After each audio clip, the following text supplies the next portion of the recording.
ഇന്ന് എന്റെ ബർത്ത്ഡേ ആട്ടാ. ദുബായിൽ വന്നതിന് ശേഷം ഞാനിത് മൂന്നാമത്തെ പ്രാവശ്യം എന്റെ ബർത്ത്ഡേ ആഘോഷിക്കണേ. അപ്പൊ ഞാനിന്ന് എന്റെ ബർത്ത്ഡേ ആഘോഷിക്കാൻ പോണത് നമ്മുടെ ദുബായിലത്തെ ഡൗൺ ടൗണിലുള്ള ഒരു ജിമ്മിൽ പോയിട്ട് വർക്ക്ഔട്ട് ചെയ്തിട്ടാ. അപ്പൊ നമുക്ക് വേഗം പോവാട്ടാ.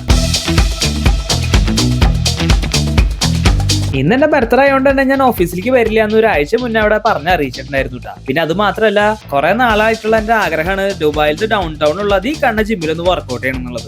അതെന്താ കാരണം എന്ന് വെച്ചിട്ടുണ്ടെങ്കിൽ, ബുർജ് ഖലീഫയുടെ വ്യൂയോട് കൂടിയിട്ട് ദുബായിൽ വർക്ക്ഔട്ട് ചെയ്യാൻ പറ്റണ ആകെ കൂടിയിട്ടുള്ള ഒരു ജിമ്മ് ഇത് മാത്രമേ ഉള്ളൂ കേട്ടോ എന്റെ ഒരു വിചാരം. അപ്പൊ അങ്ങനെ ബർത്ത്ഡേ ആയ കാരണം കാലത്ത് കുറച്ച് നേരം വൈകിട്ടൊക്കെ എന്റെ അപ്പന്റെ ഡ്രസ്സ് മാറിയിട്ട് പോണ വഴിക്ക് ഒരു കരിക്കൊക്കെ കുടിച്ചിട്ട് ഞാൻ നമ്മുടെ ഡൗൺ ടൗണിൽ മെട്രോയിൽ വന്ന് ഇറങ്ങിയിട്ട് നേരെ ജിമ്മിലേക്ക് നടന്നു പോയിട്ടാ. അങ്ങനെ ഞാൻ ജിമ്മിലേക്കൊക്കെ കയറിയിട്ട് ആദ്യം ഒരു 2 റൗണ്ട് അങ്ങോട്ടും ഇങ്ങോട്ടൊക്കെ നടന്നൊക്കെ നോക്കി. ഈ ജിം എന്ന് പറയുന്നത് ഒരു സെറ്റപ്പ് സാധനം തന്നെയാട്ടാ. ഞാൻ ചെന്ന സമയത്താണെങ്കിൽ ഒരൊറ്റാൾ പോലും അവിടെ ഉണ്ടായിരുന്നില്ല. അപ്പൊ ഇന്നത്തെ ദിവസം കുറച്ച് ഞാൻ അപ്പർ ബോഡിക്കും ലോവർ ബോഡിക്കും അടിക്കുന്ന കാരണം ഞാൻ നന്നായിട്ടൊക്കെ വാമപ്പ് ഒക്കെ ചെയ്തു കേട്ടോ.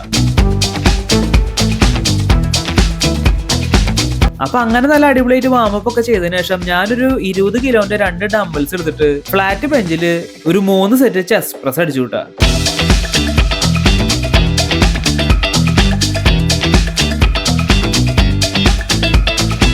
ആദ്യത്തെ ഒരു 2 സെറ്റ് 12 റെപ്പ് എനിക്ക് കിട്ടിയെങ്കിലും അവസാനത്തെ ഒരു സെറ്റ് എനിക്ക് 9 റെപ്പറ്റീഷൻസ് ചെയ്യാൻ പറ്റിയുള്ളൂട്ടാ. അപ്പോഴേക്കും ഞാൻ വയ്യാണ്ടായി. അങ്ങനെ ഫ്ലാറ്റ് ബെഞ്ചില് ചെസ്റ്റ് പ്രസ് കഴിഞ്ഞതിന് ശേഷം ഞാൻ അടുത്തതായിട്ട് ചെയ്തത് ലെഗ് പ്രസ് ആട്ടാ. ലെഗ് പ്രസ്സിലാണെങ്കിൽ ആദ്യത്തെ സെറ്റ് ഞാൻ 60 കിലോ ഇട്ടിട്ട് ഒരു 10 റെപ്പ് ചെയ്തു. പിന്നെ രണ്ടാമത്തെ സെറ്റ് ഒരു 70 കിലോ ഇട്ടിട്ട് 10 റെപ്പ് ചെയ്തു. പിന്നെ അത് കഴിഞ്ഞിട്ട് മൂന്നാമത്തെ സെറ്റ് ഒരു 80 കിലോ ഇട്ടിട്ട് 10 റെപ്പ് തന്നെ ചെയ്തു കേട്ടോ. പിന്നെ നമ്മളെ ജിമ്മിലൊക്കെ വരുമ്പോൾ ശ്രദ്ധിക്കേണ്ട ഒരു കാര്യം എന്തിട്ടാന്ന് വെച്ചിട്ടുണ്ടെങ്കിൽ, നമ്മൾ ഈ ഡംബിൾസ് ഒക്കെ എടുത്ത് കഴിഞ്ഞിട്ടുണ്ടെങ്കിൽ റീറാക്ക് ചെയ്ത് വെക്കണ പോലെ തന്നെ പ്ലേറ്റ്സ് ഒക്കെ എടുത്ത് കഴിഞ്ഞിട്ടുണ്ടെങ്കിൽ വർക്ക്ഔട്ട് ചെയ്തതിനു ശേഷം അത് എടുത്തോടെ തന്നെ തിരിച്ചു കൊണ്ടുവെക്കണം കേട്ടാ. അതാണ് അതിന്റെ ഒരു മര്യാദ. അങ്ങനെ ലെഗ് പ്രസ് കഴിഞ്ഞതിന് ശേഷം ഞാൻ ചെയ്തത് നമ്മുടെ ഷോൾഡറിന് വേണ്ടി കേബിൾ ലാറ്ററൽ റൈസ് ആട്ടാ. അങ്ങനെ ഞാനൊരു 7.5 കിലോ വെയിറ്റ് ഇട്ടിട്ട് ഒരു 3 സെറ്റ് 12 റെപ്പിറ്റേഷൻസ് വീതം കേബിളുമേ ലാറ്ററൽ റൈസ് ചെയ്തു കേട്ടാ.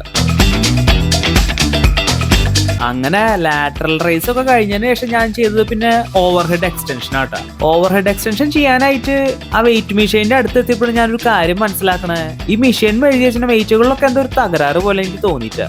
എന്താ കാരണം എന്ന് വെച്ചിട്ടുണ്ടെങ്കിൽ, ഓവർ ഹെഡ് എക്സ്റ്റൻഷനിൽ എന്റെ PR 15 കിലോ ആണെങ്കിൽ ഇവിടെ എനിക്ക് 3.5 കിലോയും 5 കിലോയും മാത്രമേ എടുക്കാൻ പറ്റുണ്ടായിരുന്നുള്ളൂ. ഈ വെയിറ്റ് സത്യം പറഞ്ഞിട്ടുണ്ടെങ്കിൽ കിലോയിലാണോ അതോ പൗണ്ട്സിലാണോ എന്ന് എനിക്ക് ആകെ കൺഫ്യൂഷൻ ആയിട്ടാ. പിന്നെ അത് മാത്രല്ല, ഈ ഓവർ ഹെഡ് എക്സ്റ്റൻഷൻ ഒക്കെ ചെയ്യണ മെഷീൻമേ ആണെങ്കിൽ പവർ മോഡ് ഓൺ ആക്കാനും ഓഫ് ആക്കാനുള്ള ഒരു ബട്ടൺ സെപ്പറേറ്റ് ആയിട്ട് ഉണ്ടായിരുന്നു. അതെന്തൊരു സംഭവമാണെന്ന് ഒരു എത്തുപിടുത്തം എനിക്ക് കിട്ടിയില്ല കേട്ടാ. എന്തായാലും എന്നെ കൊണ്ട് താങ്ങണ ഒരു വെയിറ്റ് ഇട്ടിട്ട് ഞാനൊരു 4 സെറ്റ് 15 റെപ്സ് വീതം ഓവർ ഹെഡ് എക്സ്റ്റൻഷൻ അങ്ങോട്ട് ചെയ്തു കേട്ടാ.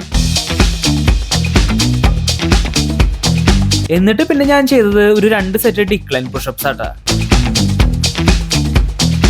അത് കഴിഞ്ഞിട്ട് പിന്നെ ഞാൻ ചെയ്തത് ട്രൈസെപ്സിന് വേണ്ടിയിട്ട് ഒരു 2 സെറ്റ് കേബിൾ മെഷീനിൽ തന്നെ ട്രൈസെപ്സ് പുഷ് ഡൗൺ ആട്ടാ. 17.5 കിലോ വെയിറ്റ് ഇട്ടിട്ടാട്ടാ ഞാൻ ട്രൈസെപ്പ് പുഷ് ഡൗൺ ചെയ്തത്. ശരിക്കും എന്റെ ട്രൈസെപ്പ് പുഷ് ഡൗണിന്റെ PR എന്ന് പറഞ്ഞിട്ടുണ്ടെങ്കിൽ 37.5 കിലോ ആണ് കേട്ടാ. അതും 15 റെപ്പ് വീതം.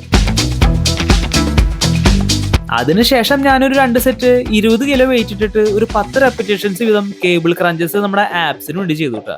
ഞാൻ കുറെ ട്യൂട്ടോറിയൽ വീഡിയോസ് ഒക്കെ കണ്ടിട്ടുണ്ടെങ്കിലും ആപ്സിന് വേണ്ടിയിട്ട് കേബിൾ മെഷീൻമേ ക്രഞ്ചസ് ചെയ്യണതിന്റെ ഫോം ഇപ്പോഴും കറക്റ്റ് ആണോ എന്ന് എനിക്ക് ചെറിയൊരു ഡൗട്ട് ഉണ്ട് കേട്ടോ. എന്നിട്ട് പിന്നെ അവസാനത്തെ വർക്കൗട്ടിനായിട്ട് ഞാൻ ചെയ്തത് 15 കിലോ വെയിറ്റ് ഇട്ടിട്ട് ഒരു 2 സെറ്റ് നെക്ക് ഫ്ലക്ഷൻ ആട്ടോ. 15 കിലോന്റെ പ്ലേറ്റ് ഈ ജിമ്മിൽ എനിക്ക് കണ്ടുപിടിക്കാൻ പറ്റാത്ത കാരണം ഞാനൊരു 10 കിലോന്റെ പ്ലേറ്റും പിന്നെ ഒരു 5 കിലോന്റെ പ്ലേറ്റ് ആണ് എടുത്തത് കേട്ടോ.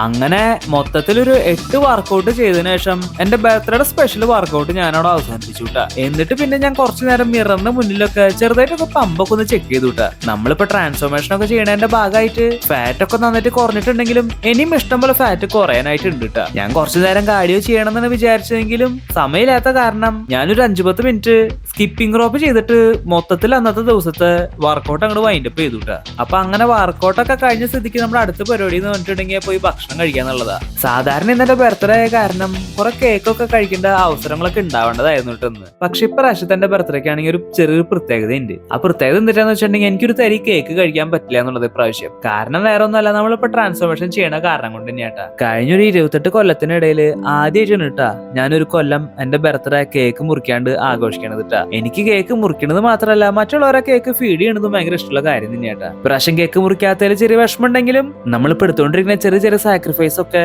കുറച്ച് നാളൊക്കെ കഴിയുമ്പോൾ നമുക്ക് കിട്ടാനുള്ള ആ ഒരു വലിയൊരു റിസൾട്ടിന് വേണ്ടിയിട്ടാന്ന് അറിയുമ്പോൾ മനസ്സിലൊരു ചെറിയൊരു സന്തോഷമൊക്കെ ഉണ്ട് കേട്ടാ. അപ്പൊ അതുകൊണ്ട് തന്നെ വർക്കൗട്ട് കഴിഞ്ഞിട്ട് ഞാൻ തിരിച്ച് റൂമിലേക്ക് പോണ വഴി കേക്ക് മേടിക്കുന്നതിന് പകരം ഞാൻ മേടിച്ചത് ഒരു 2 പാക്കറ്റ് ചിക്കൻ ബ്രസ്റ്റ് ആട്ടാ. എന്നിട്ട് ഞാൻ പതുക്കെ നടന്നിട്ട് റൂമിൽ എത്തിയിട്ട് നമ്മുടെ ഇപ്പോഴത്തെ ഡയറ്റ് പ്ലാൻ അനുസരിച്ചിട്ടുള്ള ഹൈലി ന്യൂട്രീഷ്യസ് ആയിട്ടുള്ള ഭക്ഷണമൊക്കെ ഉണ്ടാക്കിയിട്ട് ഞാൻ കഴിച്ചു കൂട്ടാ. അപ്പൊ ഇന്നത്തെ എന്റെ ബർത്ത്ഡേ സ്പെഷ്യൽ വർക്കൗട്ടിനെ കുറിച്ചും വ്ളോഗിനെ കുറിച്ചിട്ട് അഭിപ്രായങ്ങൾ നിങ്ങൾ താഴെ കമന്റ് ചെയ്തോളട്ടാ. അപ്പൊ എന്തായാലും നമുക്കിനി അടുത്ത വീഡിയോയിൽ കാണാട്ടാ.